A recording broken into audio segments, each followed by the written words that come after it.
Welcome. I am Lauren Van Hamer from RDU on Stage. Dustin, do you want to introduce yourself and your guest? Hello, I'm Dustin Britt. I am a local actor, director, and theater teacher, and I write for Chatham Life and Style. And I am here to interview the one and only Renee Wimberley, she of many hats. And we'll find out about those hats tonight. Well, I'm gonna pop off, and you guys will have your chat. If you have any questions or comments, just put them in the RD on Stage Facebook comments area. Or Dustin, I know you're starting a watch party. Are you going to be able to monitor comments from there? Or you want I'll monitor comments on RD on Stage. I'm gonna have to set that up quick because now they're on. Okay. So let me get set up here. All right, a watch party. You setting a watch party yet, so this is really exciting. So while Dustin's setting up his watch party, I did put out the schedule for this week. So if you haven't seen it, it's out, and we will start Tuesday and go on from there. Tomorrow I will be with Sips and Scripts doing their tech. So join us, Sips and Scripts, tomorrow night. Are you set, Dustin? Dustin, you are muted again. Do you know you're muted? Now you're not muted. Yes, I was hollering at my mouth. Okay, I found it now. Okay. And you're a little choppy. If you take your headphones out, it actually might be better. I'll be less choppy in just a second. Okay. And hi, everyone who's joining us. We are just working out some tech issues, and then Dustin's going to start his chat with Miss Renee. I'm very excited to hear this. I am too. I'm just hanging it. All right, Al, my watch party has started. Can you share that? It's on my Facebook page. This is why I love the Zoom. Watch party. It's all real life, right, Renee? And it's awesome. We just get to, this is my room. Welcome. Are we going to have kids like photo bombing in the middle? My kids occasionally photo bomb. If one comes home from work and has something to share. You never know. Okay, so we're up and we are live, it looks like. We're live on the RDU on Stage page, so we're ready to go whenever you are, Dustin. Awesome. Okay, so here we be. So full disclosure, Renee Wimberley was my high school drama teacher. Just have to say that right now. Everyone needs to be completely aware. Our relationship goes back a very, very, very long time. So the time she did not give me a speaking role in Oklahoma. But you're not bitter. You went to school with my sister. You went to school with my sister. Yes. So technically, I have known your family since Nicole and I were in 6th grade. Something to that effect. Cary, North Carolina. She was the campaign manager when I ran for student council president in 1981. That was the end of my political career. Of course I won. Oh, well, because you had Nicole. Well, I think I won by like 2.5 votes, but whatever. I was amazing. And it was the only time I've ever been in office of any kind. And I'm good with that. It was fun. So, those who don't know you, give me the elevator pitch on Renee Wimberley. No, I grew up in this area. I grew up in the Triangle doing theater. I always say that I did theater before kids had like every possible program in the world and opportunity. And we were very, very blessed when, we were here in the late 70s and 80s to be able to audition for so much stuff. We didn't have a ton of classes. If we wanted to do theater, we had to audition for Christmas Carol and whatever RLT had going on that had kids in it. And, so there's a lot of us that we cut our teeth doing those shows back in the old days. And, thanks to David Wood and Deanne and Newell Tarrant and Haskell and all those folks that, cast us and let us grow up loving theater and falling in love with it. Most of our schools didn't have a lot of theater programs. The magnet schools did, like those 3 of them. But we eventually, this area grew so much, and it's really cool that a lot of us came back here after school and continued to do theater. And so, yeah, my guts are, I love arts integration. I was a high school theater teacher, as Dustin said, and I did spend a lot of time doing children's ministry. I love creative arts, and I love learning ways to use arts education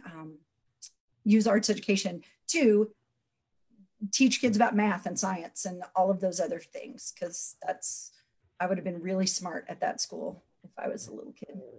But. So if you're just joining us, you can drop comments or questions at RDU on Stage homepage. If you have questions for Renee, like Renee, who colored your hair? That's a question? No, that's my question. Oh, that's your question. Joe Wimberley, not merely a bass player. He's also a fabulous colorist. This was our foreign activity. We're old. It was fun. So people are probably expecting me to ask you you're a mother and an artist and a director and a teacher. How do you do it? Which is, the cliche question, but the problem is it's cliche because it's true. How you run a theater company, you co-run a household, you're a teacher, you are an actor, you do all the things. Why and how? Oh, those are 2 very powerful questions, actually. And the answers change day to day. We started, like I said, I grew up here. I was doing theater. My husband and I had both been working in church world and doing music and kid stuff. And in 2010, I went back and did the first show that I had done in about 12 years. And Joe had been playing out. He's a bass player, like I said, had been playing out. And it was the first time in 2010 that both of us went back to making music and doing theater in the community as grown folk. And now we weren't 20 and able to just, stay out all night and do a show and then go to work the next morning and stay up and go out in between and all that good stuff.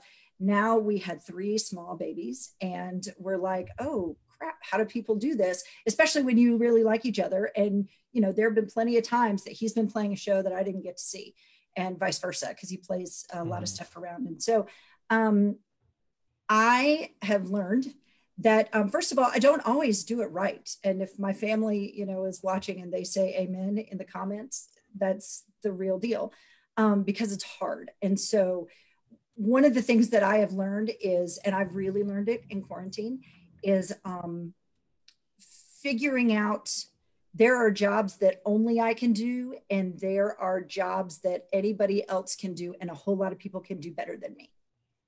And as a mom and a type A, I love to take a lot of stuff on, and I'm a yes person, and I do all those things. And there are times where I have to go, you know what, XYZ, this person, they're in this position where they can do this way better than me. I need to just shut up and let them go do what they do well. And the older I get, that is getting easier. But one of the things that we learned early on was, if we want to make theater and we want to make music and we've got all these small people in our house, we got to figure out how we can do it and incorporate them into the mess. And we want them in the good mess. It was never a dream of mine for my kids to be actors or musicians, you know, or not that that's a bad thing. But it wasn't about, I want to make my kid a star or whatever. I want my kid to know what I love, and I want my kids to know what we're good at. And my kids are good at things that I am absolutely not good at, you know. And so in the same regard that there are times where Max Wimberley will drag me into a batting cage to throw things or hit things or whatever, just so he can giggle at his uncoordinated mother. We want to put them into the mix and figure out what their skill set is. So, because theater is such an integrated art that if you're good at math, there's a place for you in theater. If you are good at engineering, there's a place for you in theater. Whatever it is that is your strength. If you like to tell stories, if you're word people, there's a place for you here. So how do we incorporate our kids so that they don't hate us, so that we can be gone at night and we can play out and we can make plays and we can tell stories, and God forbid we actually do that together. Because I love to work with my husband. It's really fun. I love that, you know, when we get to work together, not just Joe, but with the kids, that we all have a shared story when we come home, and we have family memories that happened, you know, in the Rose Garden, or they happened at the Borden building because we were doing a play there. Oh, Today, we have some real memories in that Rose Garden and in that Borden building. Truth, right? And yeah, and it was fun. And we were driving around today. We went to get ice cream like you do because it's Mother's Day. And we were at Raleigh City Farm. We were over, you know, at North Person or Blunt Person up there. 2 roosters, ice cream. And we passed the Raleigh City Farm, and one of the kids was like, oh, remember when we made a play there? I'm like, you weren't in that play. I don't even know if you saw that play, but that's really cool that that's your point of reference as we drive around downtown Raleigh, you know. Yeah. So yeah, the way we do it is, the only thing that we can do is not do it a lot and not do it too much, and know what our limits are as far as I can give about 2 weeks as far as a rehearsal is concerned. If Joe is also doing a show, you know, we have to break rules as far as when do we rehearse, what, you know, God bless Zoom. What can we do on a Zoom call that doesn't have to be in person for Seed? Because, you know, this really is part of our mission. We break our stuff up. So we may have a whole show, you know, as you know, but it may actually be, instead of a 2-hour play, it may be 4 30-minute plays. You can rehearse that, especially if you've got the right folks. You can rehearse that in a week and do it really, really well. With your show with Miracle Worker, you know, we wanted those crazy Bloom people that we love and love and love, and their family is so beautiful, and they were perfect in that piece, and they were willing to rehearse it in their jammies in their living room. So they let us be a part of their family. And, you know, the relationships that those kids built, that my kids built with their kids, those things are really precious still. So it was great because we got to do life together and make it part of our family and what it, you know. Well, I think it was your idea to have Heather Strickland, to have her daughter in the show as well. You started to put this bug in my ear of, oh, and then Casey Shedler, well, let's put her son in the show. And then we put my partner in the show, and our stage manager had her son as her ASM. So it made it, I think, easier scheduling wise, certainly. 100%. And then I hope everybody learned a lot, not just on the arts part, but how to work as a family in a different way. Absolutely. And I'm so grateful that this, you know, like with Women's Theater Festival and PAL, it's a thing.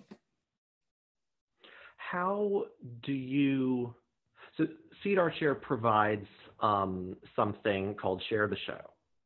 Yes. And I know it's been invaluable to a lot of companies. Could you tell us more about what Share the Show is and where it came from? Yeah, sure. It's funny because we were out at the Rose Garden today, and Stella, my littlest, was saying something about, remember that time we were out here? I don't know if it was Midsummer, if it was a Share the Show or whatever. And I'm like, oh, it's still cool when she talks about it like it's a thing, because it really is a thing. Share the Show is a program that we offer to companies that if you've got families in your show, and moms and kids and dads and kids. And if there's littles, that if the show that you're doing or the show that you're seeing, it may not be kid friendly as far as age appropriate for a certain family, then we go into a matinee. Usually it's a matinee. And we have some amazing that I love. And I say this all the time, but just incredible teaching artists that we get to work with. And they have amazing energy, and I just love the people that teach for us.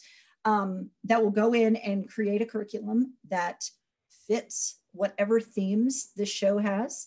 And then you can bring your kiddos and they get to hang out with us during the show. And so whatever program we're teaching, it's a drama class that also has crafts and a snack and all that good stuff. But you can bring your kids to the show with you. We do a theater program that is not them sitting in the audience, but it has something to do with the story. It has to do with the themes, music, if it's a musical. And then at the end, you all have some sort of takeaway that the kids have experienced the show at an age appropriate way, and the grown-ups have also experienced their show. So when everybody is in the car on the way home, you have something to talk about because you've both had an experience with the same themes. And I feel as an audience member, when I leave a play, if it's really ripped my guts and it's meant something to me sometimes, and obviously there are times where you leave going, oh, I loved the acting and the costumes and all this good stuff. But if it's a story that has really blessed my heart or broken my heart, and it's going to change the way I behave the next day, or the way I feel about something or people or whatever, those are the things that I'm looking for, so that the kids have that experience as well. And as educators, we're smart enough to do that. So I love when we can give grownups and kiddos a conversation for the car on the way home. So we offer that a lot. So as an artistic director, how do you choose content for Seed? Yeah, so when we're looking at plays, as far as what we want to do, we have an artistic committee. We have a great arts team that meets, that now, they will go through scripts and they will look at ideas for the upcoming season. But because we are site specific as far as our pieces are concerned, that usually comes to us by, oh, there's a venue that I would love to use. And granted, that venue might be a parking lot, or it might be, I just went to a really great bourbon bar. Who wants to make a play there? Or I went to a construction site that might still be there next week. Is there a story but we loved the levels, that kind of thing. How could we tell a story in this space? So a lot of our things come about from a space idea. A lot of our plays are original. Most of the pieces that we do are original. So a lot of times writers will come to us and say, hey, I wrote this crazy thing that could only happen in a Mexican restaurant. How can we make that happen? So, that happens a lot, that writers will bring us things that are like, Ian Finley. I love some Ian Finley. And I remember On Ice came about because Ian came in and said, Alan Ball and I like cocktails and we like plays. What can we do? So, that's how On Ice was built. Sue came in. And then you call 10 of us and say, are you busy for the next 2 weekends? Are you busy May 6th? We have a thing. Yeah. And, and that piece was one of the neatest projects, because the backstory to that whole thing, you were in that play. I don't even know if you know this. I'll tell you a story. So Ian and I sat down at coffee and said, we like cocktails and plays. What can we do? So he tells me a story. I got an idea for this. And I'm like, great. Can you write 4 of those things? We need 4 of them. And then we were like, well, if we're going to do 4, then we're going to write plays that have to do with a particular cocktail. If my mother is watching, Mom, this is the part where you need to turn off the camera. So we're going to make a play about cocktails. So our brains start spinning, and I'm like, what if we set these short little stories in bars, or it's based on a particular cocktail or something obscure. And everywhere you go, you can have a cocktail, and the audience has to, you know, wind up in this particular space, or then they move to another place, another restaurant or bar downtown, whatever. They can have a cocktail and they can watch this particular story. So that was at 11 o'clock in the morning. And I went home, my brain was on fire all day. And I don't know, like 11 o'clock that night, we finally got all of the small people and my mother to bed. And I'm like, Joe Wimberley, we're going out. So we go out, and I have already in my brain all day long decided we're going to do 20-minute plays, and I've got to go find 4 places that I can walk to. I'm like, we're going to go. That will agree to do it. That would agree to do it. So, you know, I wander the streets of downtown Raleigh in the middle of the night, 50-year-old woman. And eventually, you know, I realized after I puked in the carport that this was never going to happen as a pageant. We were not going to make a 4 cocktail play because I can't be in that play. I can't go to that play. It was awesome. So, Mom, you can turn the camera back on. So now that's not how that play went. And so we came back and said, all right, we can do dinner. We can do we could do coffee. So what if we have a coffee play? So what if we have a play that's about champagne? What if we, you know, whatever. So we found 4 playwrights and gave them a drink and said, you're going to write this play about iced coffee. Ian, you're going to write a play about, what was the drink Negronis. And Alan Mall took on a spicy pepino, which is like. And there was a mimosa thing. And then I got to dance with Aya Wallace, who was in because you got to dance with Aya, and I was like, because there needs to be a musical number because of Aya Wallace. So we decided we would do the mimosa situation, and it's the bell tower. So that was the place we knew we were going to partner. We wanted to partner with Live It Up Hillsborough because they're great folks on Hillsborough Street. And the bell tower is right there, and you can't make a play on Hillsborough Street with a giant bell tower and not incorporate it somehow.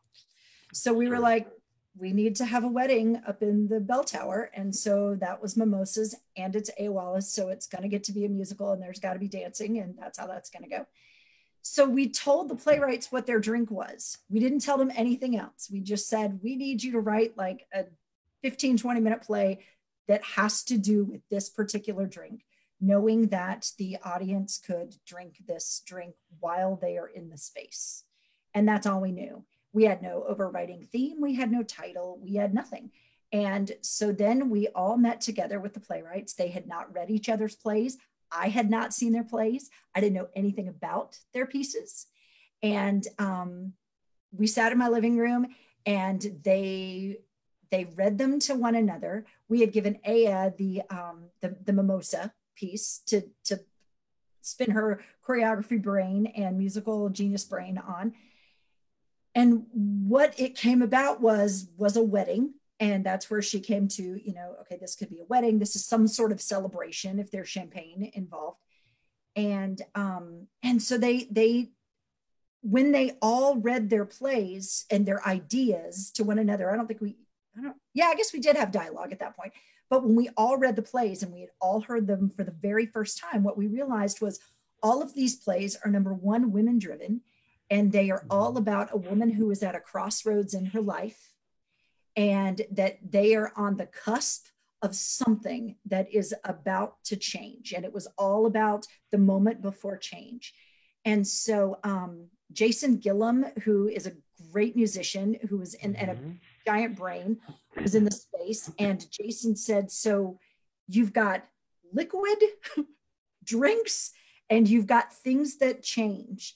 And when you think about a cocktail and you see in your brain, you know, a highball glass as ice, as liquid goes into the water, it changes its state of matter. It either melts or something changes when the ice hits the water, one way or another.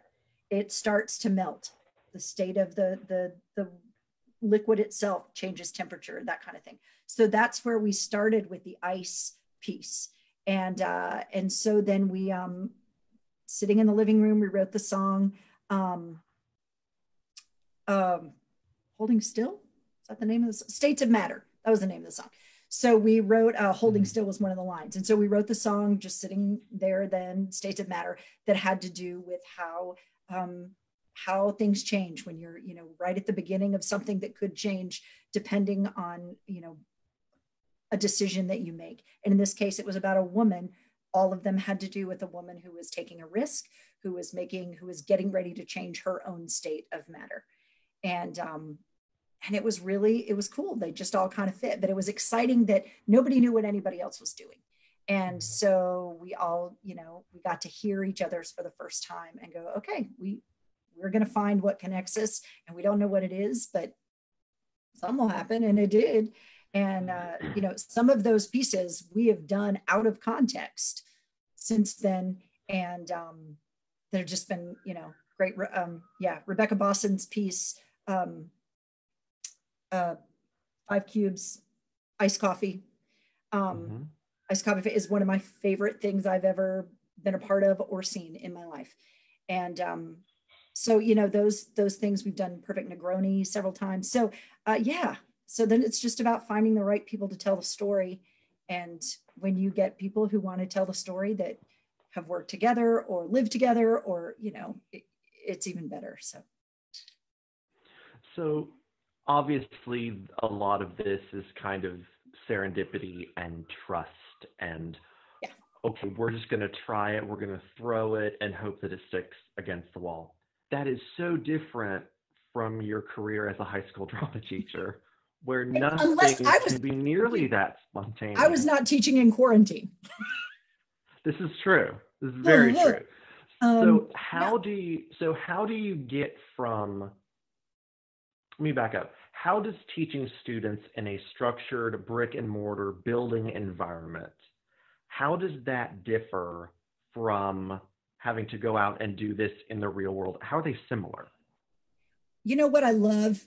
And because we now have enough students, Seed's got enough kids now taking class with us in quarantine, which is super fun, that we've now started doing our pieces with kids as well, as far as immersive theater and having them devise work and write their own things that are history based and all of that good stuff.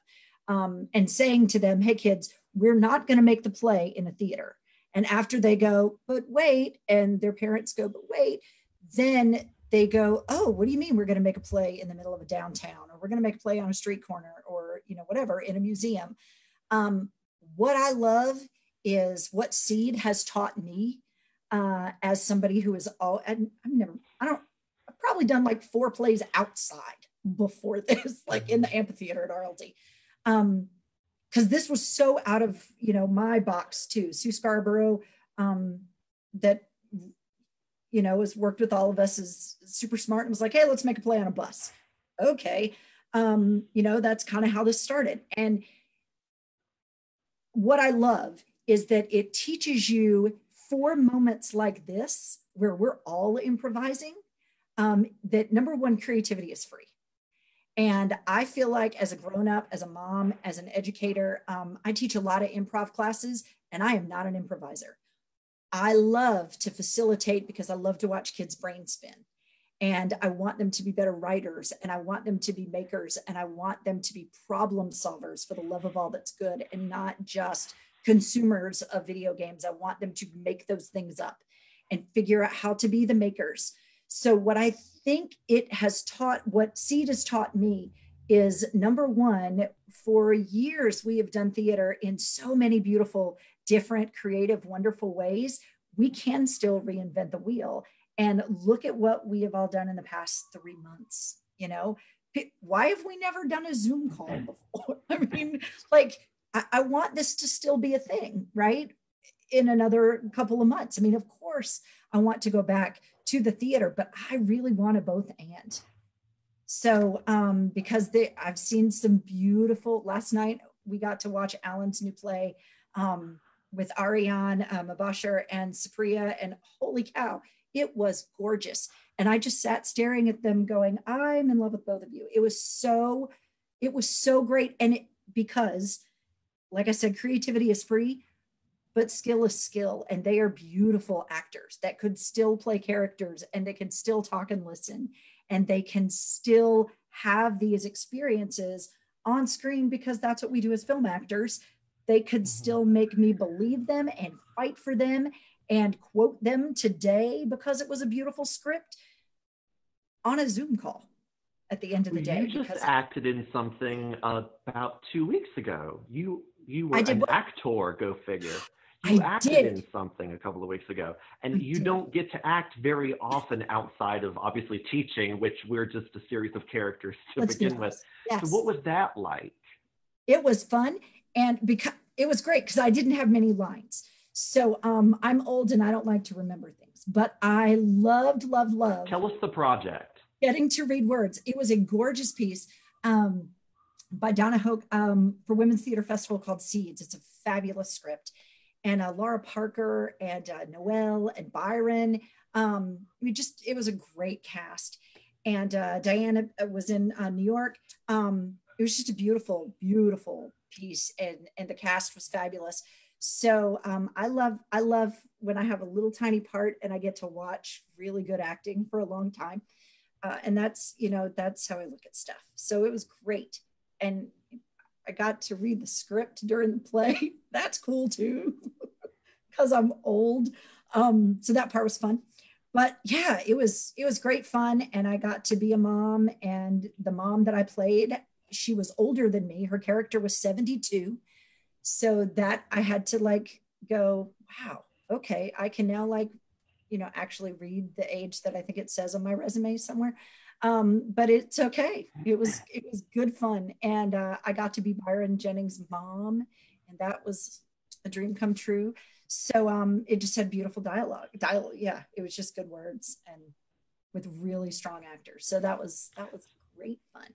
So obviously it's valuable to get to watch other performers work and to steal and absorb.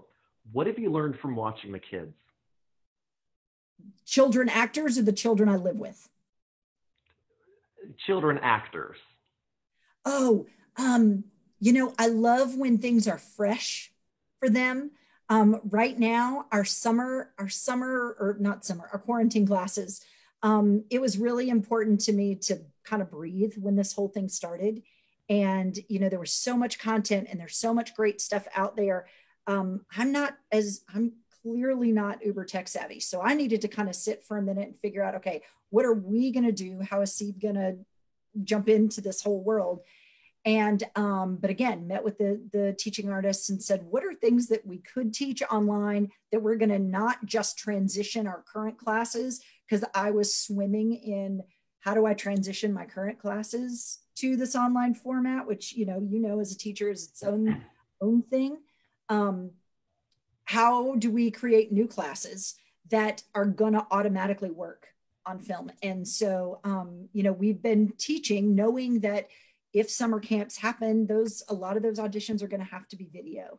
And I know from some of my other classes, I assume that because a kid is 13 to 18, that they know how to do all the technology. And the reality is they don't all know how to do the technology. They know how to do more than I do. And it stinks when I'm on a call with my own daughter who's in class going, mommy, push the leave meeting button, because she's sassy like that.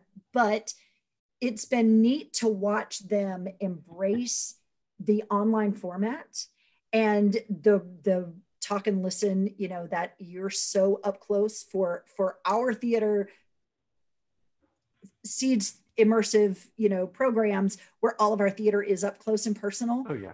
Very similar to film in that, we call it that heightened reality, or people say it's like live TV, because we're so close to the audience that it's got to be big enough that it's entertaining and small enough that I believe that you're sitting at the table with me, because you might actually be sitting at the table. Do you and watch think the kids embrace it. You would mention not letting the end of quarantine be the end of this kind of art making.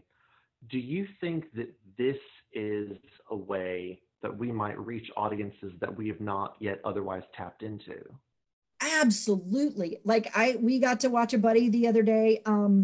Mike Rabb did his Second City class show in California, and we got to watch him and be part of the audience, just like we were here. It's the first time we've gotten to see him in a long, in a really long time since he was here in person. And I love that. And it was, and my first thought was, I want to take class. And then I realized, oh my gosh, I could take class because I'm on the same Zoom screen. I loved being able to work with this amazing actor who was in New York at the same time that we were all in this play. So the director was here, some of the other actors were here, but there's actors all over the country that can be in the same play at the same time. And I don't want to lose that. And I don't want to lose figuring out this format because, like I said, I don't necessarily have the tech savvy to make it work, but I have the creativity that's not going away to go, okay, if we want to do Cyrano, if we want to do this play or that play, how do we make it work on a screen so that we can have, 5 people calling in at the same time? How do we get characters to call in? How do we get audience members to call in? I don't know how to do that, but somebody smarter than me does. So, I really value surrounding yourself with people smarter than you that have different skills and just a big idea person and figuring out how do we implement that? How do we work? And then we do you find that being a producer gives you more opportunities to delegate things like that? Or... Yeah, and I'm not always good at it because I still get in mom mode where I say, okay, but I'm going to take on that because I get in, well, if nobody else will do it, I'll fix it kind of thing. So that is what I've been learning in quarantine and what I was starting to learn this year. And then everything went to pieces. And I had to pull back and punt and go, no, you know what? There's somebody who's way better than I am. And I can still do the job that I'm supposed to do that nobody else can do. And I absolutely need to bless somebody else by letting them do what they do best. And that's been incredibly freeing, which is, stuff I should have known before. But it's exciting to be able to step into that. And I think this format has allowed me to do that. And it's okay to say, I don't know if I can always work the Zoom, and I'm always going to call it the Zoom. So who cares? The Twitter. I will always call it the Facebook pageant. But somebody else smarter will figure that out. And but I love making up stories, and I love making up ideas, and I love being in a room with a whole lot of creatives and not saying no all the time and figuring out, okay, that part of that idea works and that part of that idea works. We don't have a script, so let's figure out what the story could possibly be and tell it. How do you apply these theories to parenting? Have you met my children?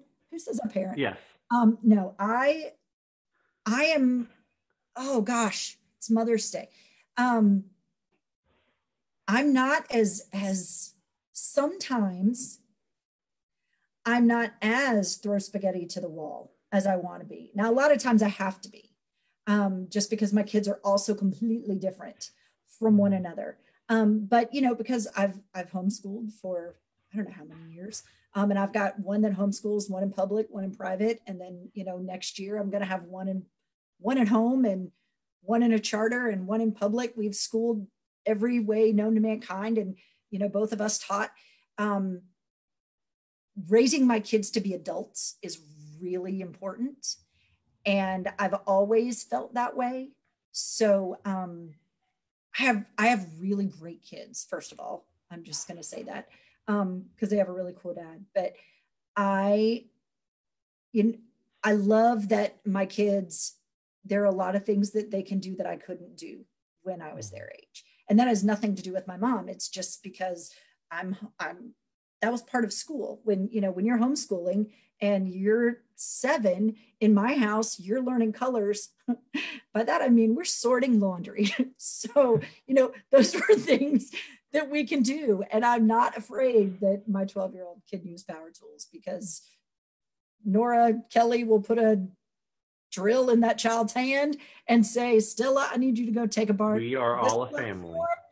You know, and Kana, I need you to go take apart this piece of the set. And when they look at me like, Mom, she gave me important things, I'm like, work it out. I don't want to hear the screw strip. You're with Miss Nora now. So, you know, so those things are great. We have raised them the very best that we possibly can, to be as independent as possible and just know how loved and beautiful they are. You talked about mom mode.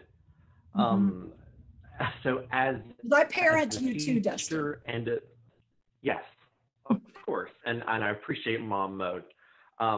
As a director and a teacher and a parent, how do you keep a respectable, appropriate boundary between these styles of supervision? Sometimes I don't. I try really hard. I've gotten better at establishing, first of all, what our family calendar looks like. And as the kids have gotten older, you know, now they're all like, my tiniest is going to be a teenager. Is going to be a teenager next week.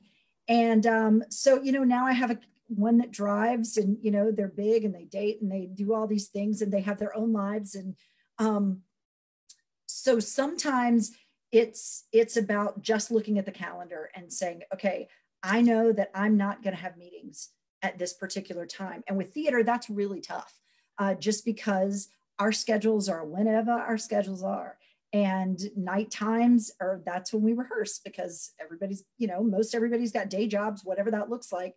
I believe that I've gotten better about saying no, and knowing that I only have like one more year before my little dude heads off for college. So I know that I have to set the boundaries and say, okay, Sunday, this is family day, and this is Saturday, I know we're going to do this, and Mom's not going to rehearse during this time, and Mom's not going to take calls during this time. And like I said, sometimes I'm better at it than others, but I'm a heck of a lot better than I used to be. Yeah, it's important. And also to know I'm really not that important. Like, people will call me and they will text me and they will email me and they will this, that, and the other. And at the end of the day, I love all of them. And they are not waiting by the phone. They are not waiting by their email for me to reply many, many, many times when I think that they are. And so it's okay for me to go, you know what, I'm going to have a much better response. And I can be much more calculated and much wiser if I just sit on that for a little bit, and then I can come back to it. But right now I've got to go be with my kiddos, and I'm going to go watch my kid play baseball, and, you know, go hang out with the kids and like go on a date. How does being a mom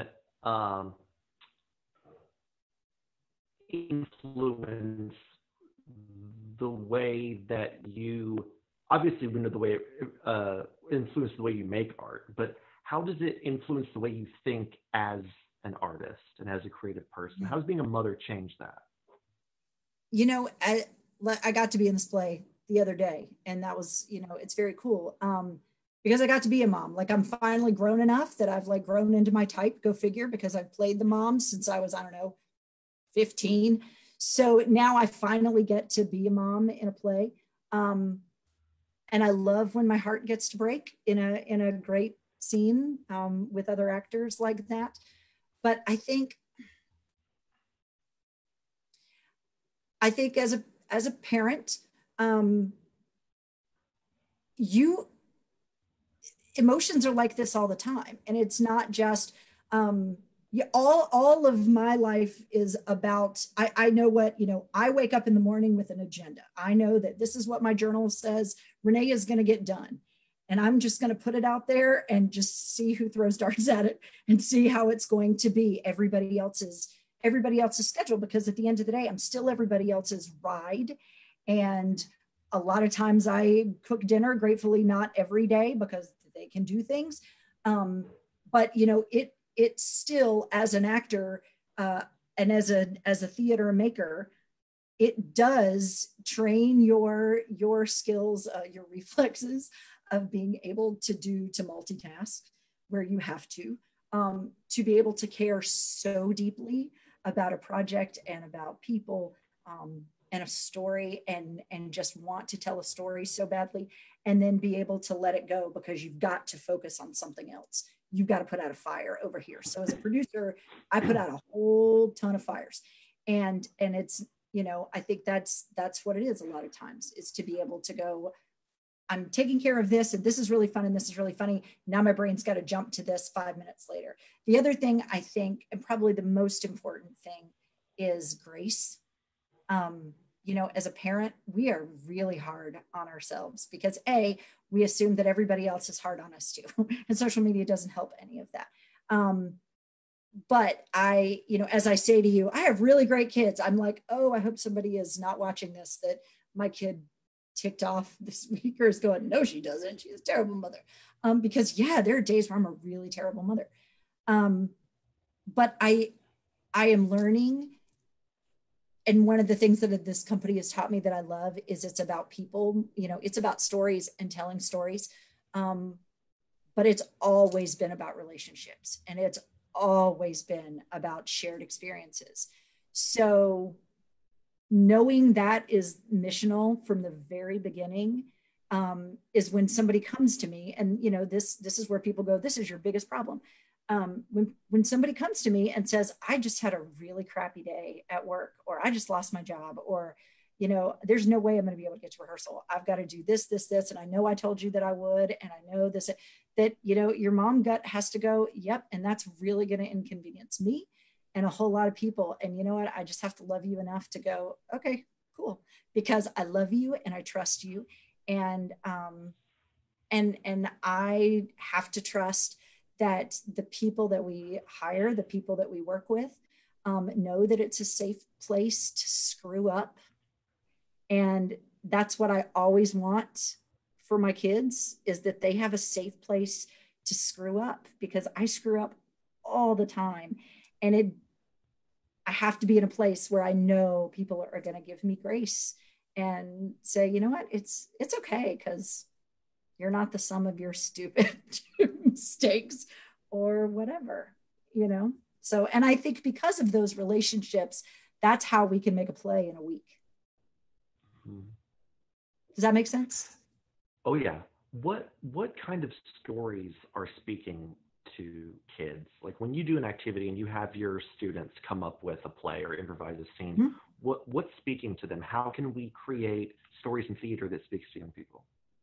It's funny because like we do a lot of history stuff, Right. And I love history. I love stories. And that wasn't what I grew up knowing that I loved. But as I got older, and I realized, and some of it is even from a sci-fi kind of time travel-y thing. I love a good legend, and I love mashing up stuff. I love where there's this much truth and this much non-truth, and you get as an audience member to figure out, what did I just watch, and B, what part of that was true. And it doesn't all have to be, but if it was true to the characters that I'm in and I believe it, hook, line, and sinker, and now I'm going to go find out what part of that story was true. And so with the kids, what's really fun with them in class is we do that with the children. We started a whole program called Seed History Seekers, where we work with the Tar Heel Junior historians. We have a club that we get to write a play every year. And they write a piece, they do all the research, they design it. We do character classes and, acting classes as part of that, but it's always historical fiction. And invariably, because the Seed kids and my own personal kids have grown up in museums, they've grown up, but they didn't all start that way. A lot of them, there's homeschool community that's a part of that. We learn in the street and we learn in different spaces, as opposed to just in a desk. And what I love is that, we will write a play or I'll take the kids to the museum on a field trip and they'll go, oh, it's always Aya. Oh my gosh, look, it's Ella Baker. Remember, that's Miss Aya. And they will automatically make a connection to a piece that they've seen, like I do when I watch a movie, and go, oh, there's some truth in there. There's not truth in there. But I want to know what part really is. And if they have the opportunity then to go back and do the research on their own and, you know, figure out what the whole story is, I've done my job as an educator, is my, you know, is how I feel.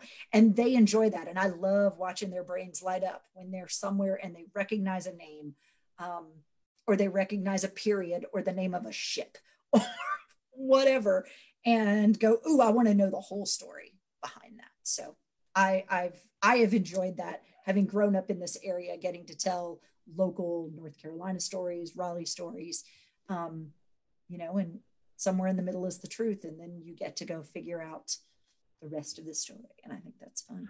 Well, so much of the stuff that you create is for public consumption. People are going to see this stuff because it's theater.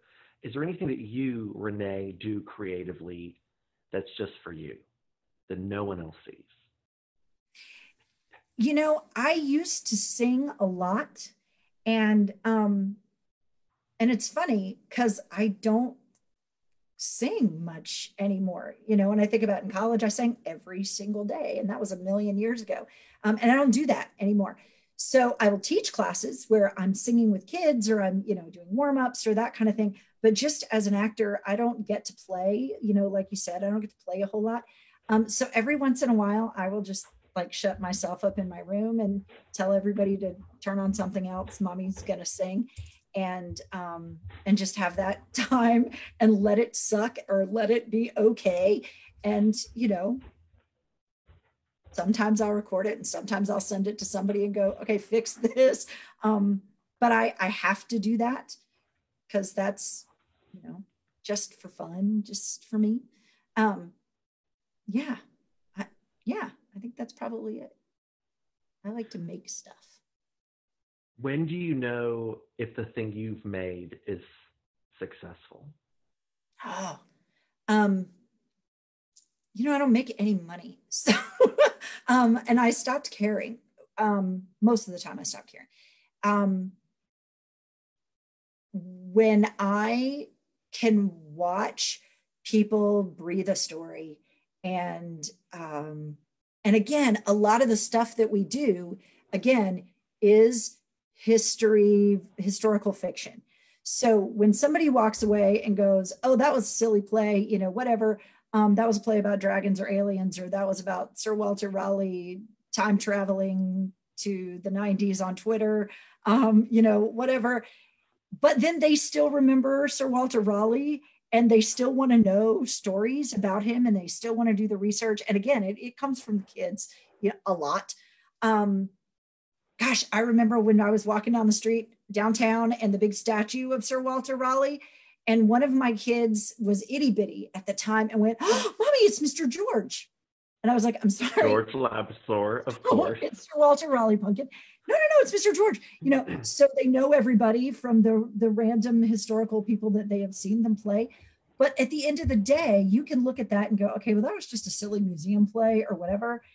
I've read the script. I know that there's really good dialogue. I know that there is some really smart stuff that was hidden in this museum 20-minute walkabout kind of play.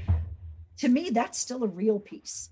And I don't take that for granted, because it's still clever and it still took a ton of creativity, and the kids learned stuff. And again, it caused them to go back and look up more things and tell more stories. So I know when that happens and people have shared it, it's really fun. And you know, and I've told the story a million times, but the first time it ever happened was that I had that moment of, oh my gosh, we've done something that I've never experienced before, was during our first Moving Pieces play, when it was never intended for the audience to communicate with the actors while we were moving down the street, in the sense that the characters had to talk to one another while we were all walking down Dawson Street. And the smartest way for them to do that, and what we would do, is we would text and say, hey, meet me down on the corner, you know, so-and-so's just gotten in off work, meet us down the corner. It made sense for the characters to text that, but it didn't make sense for the characters to go, oh, look, I got a text from blah, blah, blah, and it says blah, blah, blah, because you just wouldn't do that in real life. So we encourage the audience to join us on whatever group me chat at that time we were using, and we put them in there anonymously and all that good stuff. So they're in the chat, but it never occurred to us that the audience would start texting back. And when I was sitting in the basement of the CAM, we had a scene down there, Paige Bergar and Laura Levine had some really super funny stuff, and Brian Yandel, and we're all holed up. I was holed up in the CAM waiting for the team to come in. And David Godshall was hosting that night, and he brought the audience in, and he just looked at me and said, something magical and organic has happened, and I don't know how we missed it. And the audience had been texting into this chat that we had put in their hands, anonymously commenting on the play. But not on the play, commenting on the characters. So it was, I can't believe he just said that, or, oh no, he didn't, kind of stuff. And eventually they did comment on, I wonder if anybody's ever been hit by a car during this play, because we were crossing the street in the middle of it. But it was still really great to see the audience get involved. And so after that, we were like, okay, everybody, beginning of the play, turn your cell phones on. So if somebody had an idea, or if a character said something ridiculous, all of a sudden everybody's phones went off at the same time, because they all started texting into the chat. And it was a hoot, because it was like a whole nother character. And there was a laugh just because everybody's phones all went off at the same time, because the audience. I remember when we were doing one of the first night Raleigh shows, one of the midnight shows. Mm-hmm. The first one I did with you, which was the outer space one for Instagram, and we're doing this big fight scene in front of, was it the old school of the old education building? Education, yeah, the judicial building. The old education building, and Tony Pender had choreographed this amazing superhero thing, and I'm pretty sure I was up there with Laura Levine, and Lorelai was there. And we're doing this big fight scene, and all of a sudden, one of the audience members, teenage dude, big dude, jumps into the playing space and starts to try to help me beat up. I can't remember who the other actor was. I think it might have been Tanner. I can't remember who it was. Tanner? Probably. It was Tanner. It was Tanner. Looking over the bars. Yes. And of course, me as the teacher is like, hold on, sweet pea, let's just get you safe. Let's stop and get you to a safe place. And praise God. And the artist to me was like, that's amazing. Yeah. We did that. Yeah. We did something that was engaging and immersive and real enough that he felt connected to it. So it was, I think, similar to that moment when you can find a connection with the audience. That's important. I think that's when you do shows like when we did Midsummer in the Rose Garden at RLT, you're so close to the audience, right up in their face. We actually had a question come through. Someone asking about partnerships with local businesses and how it's something that Feed really does in a big way. So could you elaborate on some of the partnerships you've made with local businesses and organizations? You mentioned the Hillsborough people. Who else? Yeah, Live It Up Hillsborough. Yeah, it's very cool that, when we go into a space, we are, we know that we're in somebody else's house. And so if we find a space that we'd love to, to do something in, that's my job, is to go in and go, hey, how do you feel about me bringing 30 people in here to make a play? And they go, I'm sorry, what? And then, sometimes they're incredibly cool about it and go, we've never done anything like that before. So yeah, we've been able to partner with Cirque du Val, Raleigh Denim. We did the piece in the CAM, all up and down North Person Street. Is that the right end? Blunt Street, North Blunt, Franklin Street, up there. And we, Person Street Bar and Grill, Wine Authorities, Raleigh City Farm. With On Ice, we were at Jabala and the coffee shop and fed everybody at Gonza, which is all plays should start with dinner at Gonza. That was a beautiful thing. The Aloft, the hotel there. was super cool. Not Dunkin' Donuts. That was blasphemy. Krispy Kreme. We got to do, a piece in the drive-thru at Krispy Kreme once, and that was really cool. Galatea, which is one of my favorite places in the world, is a boutique in Seaboard Station, and they've dressed our actors for different pieces, which was cool. When it was one, with moving pieces, they would dress our actors because we did it every first Friday. So we would hit it all seasons. So it was like an opportunity to model their clothes and get to wear these beautiful things for a scene. And then as the seasons began to change, we got to wear different things. So that was super fun too. We worked with Irregardless a lot. We're working with the Well-Fed Community Garden. Of course, we work with the city of Raleigh, and yeah. So, there's a lot of folks that are incredibly kind and brave. And when we say, hi, can we make your space a theater that it's never been, are incredibly generous and let us come in and do things. And that's not been done there before. So it's really, really, really fun. We've just gotten into doing like immersive marketing, which is fun. Mm-hmm. What's the one thing you will never do again? Oh. As far as putting on shows. What's something we will never do something like this again? I'm scared to say. I think weather is always a risk. And yet maybe because I'm just an adrenaline junkie, like even when, we've always had weather, always. When we shouldn't have weather, we have weather. So, there are a lot of times where it's just my job to sit and watch the radar and go, okay, like with Miracle Worker, we did that play completely differently every single night because we never knew where we were going to be. So we never knew if it, at what point during the play it was going to rain in the middle of the last scene. So, being able to be flexible and figure that out. So there are times where I go, we're never going to do another play outside again, as long as I live. And then I change my mind because it's just so. They'll last about a day. Exactly. So, I have learned to, from day one, go ahead and figure out what that plan is going to look like, as far as making sure that we always have not only a plan B, but a plan C. Making sure that Wi-Fi is always taken care of, because we have to run a show on texts. Our assistant production manager, or our artistic production managers, our stage managers have to call cues and have to run everything on text, on Slack, or whatever.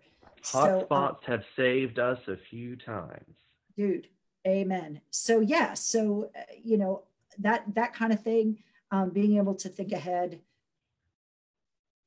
as far as how weather works, where are the restrooms, all those kinds of silly things. But it's fun and it's different every time. What has Seed not done yet that you want to do? Well, I would really love, now that I kind of dig the Zoom, I'd really love to do a play that is designed for this medium. And I'd really like to do an actual Zoom play and figure out how to do that with an audience, figure out how to do it with kids, where it's safe, because safety is an important thing for me. I would love to do that. I want to do a play that involves go-karts. Of course you do. I enjoy a go-kart. So I really want a go-kart play. Is that weird? Well, no. I don't know what it is. Is it weird for a normal person? Yes. But it's not weird for us. I'm just... But see, now I'm thinking, we got to do a bowling. I want to make a go-kart play too. And we got to do a putt-putt. I would love a putt-putt play. So I think what we have to do is we have to go to Frankie's and just do a moving play throughout. Exactly. We're getting some yes please reactions from people. Thank you. I want to do. We try to put music in everything. So I want there to be, I love live music. And again, because Sheldon just said, yes, please. Yes, absolutely. I want more dance. I want, we've done some dance, but I want more dance in our stuff. I keep wanting to do a show after hours in a school. Remember, I talked about doing like a Cyrano de Bergerac and going around the different and making people live through a school day, but it's after hours. Yes. Dylan says he wants a go-kart play. Dylan also wants a canoe play. Okay. So sorry, I don't mean to get so excited, but we haven't done a play in a boat. I don't know how to do a play in a boat, but I'm not saying we need to do a boat. Let's do a boat. Because we could do a boat play. So let's do a whitewater rafting play. I feel like a lot of them have been whitewater rafting. Just saying. And Ian's got a piece that I can't wait to figure out how to make happen in the space, and that takes place in different locations, and where the audience is watching one thing and then watching the same scene in a different space and swapping. I would love to do a set of open scenes that are the same script, but different locations. I want to do a tattoo play. So a tattoo play? Yes. I want to do a play at a tattoo parlor where someone gets a tattoo during the play. Actually gets a tattoo during the show. So yes. I'm assuming that you're volunteering yourself as true. I am willing to take one for the team. But yes. I just, because why the heck not? See, I'm just saying, I'm looking at these notes. I think the go-kart play should happen. I feel very strong. Go-kart play sounds pretty cool. I'm just saying. Yeah, I think you do one act with putt-putt, and then you do another act with go-karts, and then you do another act in the game room. Dude, it could totally happen. I want a Dave & Buster's play.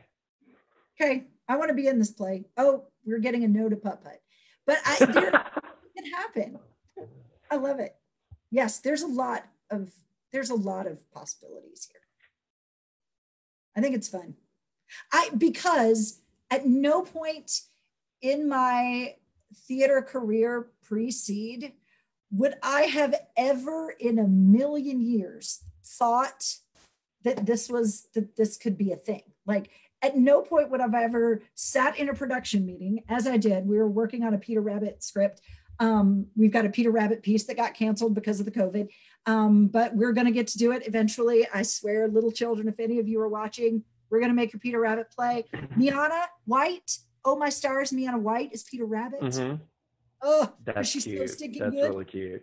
Oh, she's so fabulous. But where I sat in the production meeting having an honest to God grown-up conversation with the venue, because it was going to be at the Well-Fed Community Garden, and Anya Gordon from Irregardless at that time was saying, so I think maybe you could do this scene over by the chickens. And I'm writing in my notes, this would be excellent. We can start the play, we can do a play in the chickens. Like, what job do I have? Like, at no point would I have ever in school thought, and yeah, there'll be live chickens. Yeah, do farm plays.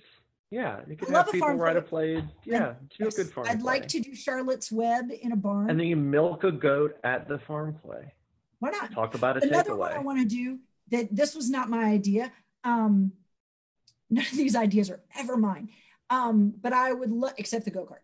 But I would love to do a play that's 10,000 steps. We've talked about that, is how do we get into, I don't even want to say the word market because it's still about stories, but about how we move people. And can we do a play that is 10,000 steps, that, we've got somebody walking and maybe it's walking, but we're meeting characters along the way and we're finding out their story. And, we go on this this little jaunt with this particular character and they lead us in something and then we move somewhere else. And so I think that would be super fun, and I might get exercise that one day, but that would be a lot of fun too. Have you ever done a choose your own adventure? So we did a Christmas, it wasn't Christmas, it was a New Year's Eve piece. And unfortunately, it was the last year that we did first night, and it was like 5 degrees outside. Like my child Stella wouldn't even go outside for the play because it was so stinking cold. But it was a great script. It was one of Ian's pieces, and it was called Illuminations, and a Sage Twist designed it. It was great. And the audience was able to follow any one of the 3 hosts. So they could follow whichever track. They were on a mission to find, heck, I don't even remember. They were looking for a clue. And I remember Sage got like knocked out at the beginning of the play, and they had to find some sort of clue as to how they were going to move the story forward, because Sage was the only one with the answer to the problem. They had to solve that problem.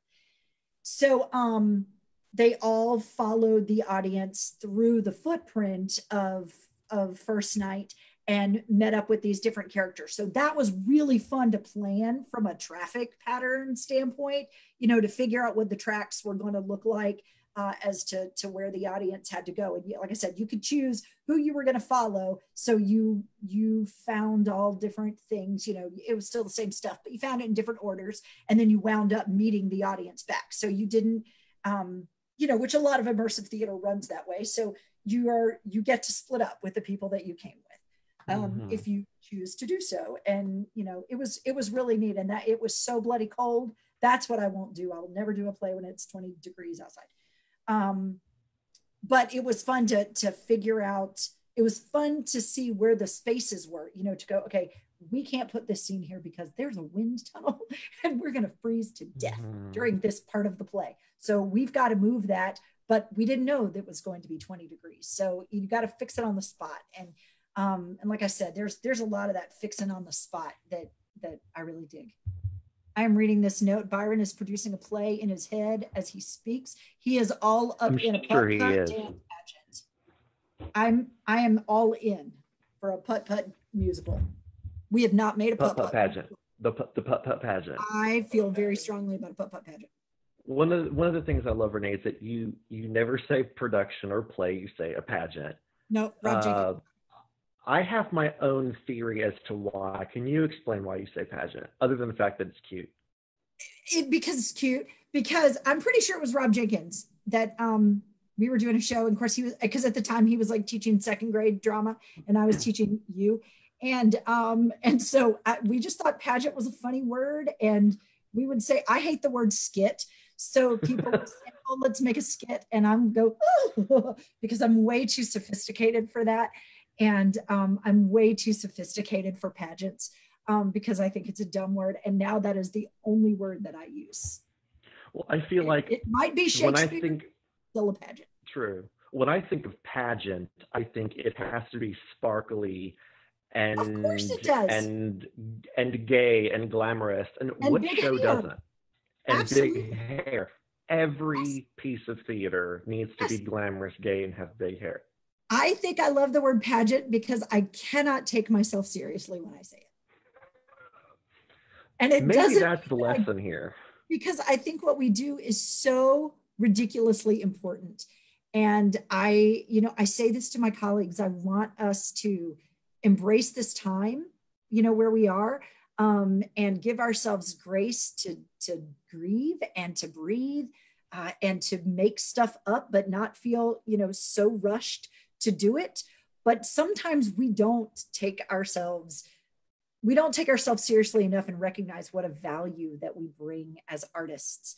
And so sometimes I can get really on my high horse about, but what I am doing is life or death because the show is everything. And then I go, it's a pageant. At the end of the day, I want the people that are in it to play. I want them to have an incredible time. I have fun with big hair and sparkles. I want us to, you know, to have an incredible time. I want people to walk away going, that was beautiful. And I had a blast. But obviously, you know, right now, I want us to still know that what we are doing has substance and has value, whether it is a 20-minute play about squirrels and aliens and Sir Walter Raleigh telling the story of a hardware store. You know, I want us to still recognize that what we do, that creativity is so important and it is so valuable.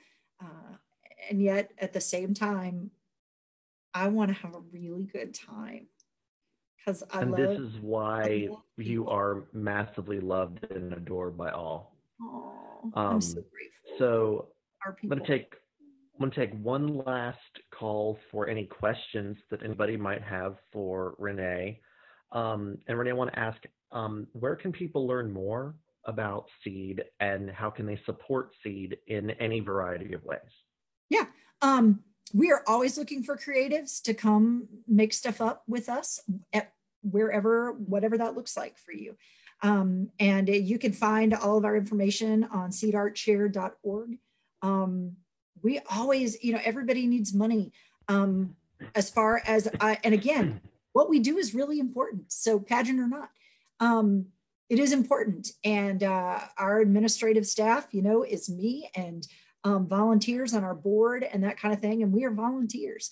We try to pay all of our artists, grown folks. We try to pay a stipend for our actors, and it is small, and it is 100% not what they're worth.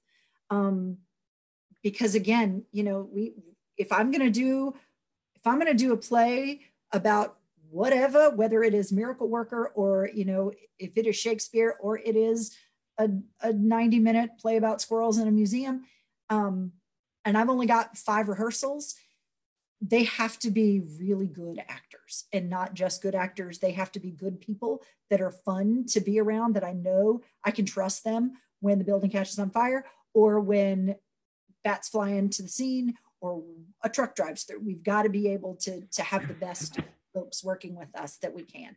And I want to be able to pay those people something, which means the people that we work with are so good. And clearly in the Triangle, we are not at a loss for great talent and great workers. So, we want to be able to pay them. We want to be able to pay our administrators. I want to be able to pay me. So you can donate any of those things to, as far as our administrative work and as far as the stories, but bring us stories and bring us spaces. And if you have a place that you want, I've never made a play in a hair salon. That's also one of the things that I want to do. So, we could use Steel Magnolias in a hair salon. Right? So if you have a space that you go, what story could I tell in here? Or I have crazy stuff that happens in my office. What kind of story could we tell in here? Come see us. Go to seedartshare.org and you can contact me there. And then there's different ways to get connected with us. Again, if you've got stories, if you've got spaces you want us to play in, or a story that you want us to tell, we are just now getting into immersive marketing over the past couple of years, where if companies have an event coming up, or you have a program where we could help you sell your product, like a live commercial. We had a great opportunity last summer with Enrollment Fuel, with a college admissions program, where we had Byron and Paige and Marley Pragar that interrupted, a meeting with a flash mob play that was super fun. And so, that kind of thing, let us know. We'd love to come tell your story. We want to tell your story and share your space. So. And we have one final question, which is kind of a perfect one.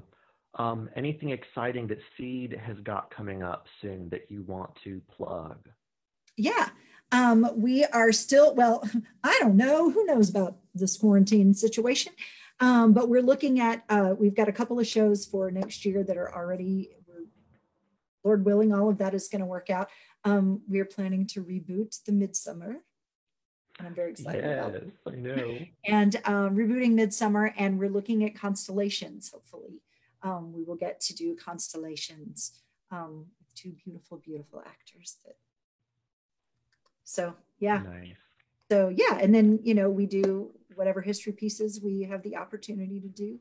We'll continue to teach class. Right now, we've got classes running for our kiddos, and we're in the fall, we will be offering more arts integration programs for schools and for organizations that we can come in and play with your kids. You tell us what you need them to learn, and we will figure out how we can use the art to customize that to teach your kids whatever that core academic thing is. So. Renee, you continue to be one of my favorite people and Oh, inspirations, you just and like I me. love and adore you. And thank you for coming in and talking Yeah, on the color television. And thanks to thanks. Lauren for Thank you, having us Lauren. come and talk on the color television. And Thank see, you guys Lauren's, for doing this. I cannot imagine a better person to end Mother's Day with, right, Dustin? I think this is Right, like a perfect Mother's she's Day. everybody's mom. I am the She's perfect. mom to generations of Triangle area actors. You know what? We did, remember, I love this, and I promise I'll go away. But one thing that I love so much is when we did, the Shakespeare, the marathon, whatever, and we got to do that with Raleigh Charter. Mhm. It was so much Yes. fun because we had 4 generations of teachers and students. And Sue was in it. I was in it. yeah, because Sue taught me. Chatula.